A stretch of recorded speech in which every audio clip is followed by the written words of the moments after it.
Ele dá assim, nem te conto, mano. Conta. Nem te conto, o Julião, ele é guerreiro, tá? Ele não se entrega, velho. Não, Se você tem a juventude, ele olhou, ele falou pra mim, ele falou assim pro Maurício, né? Falou, tio, seguinte, você tá ligado que amanhã eu tô fudido, né, tio?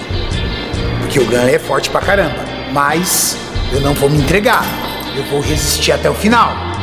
Porra, falando assim, eu fiquei até feliz, porque quem acompanhou ele foi eu, chefe. Assim, ele...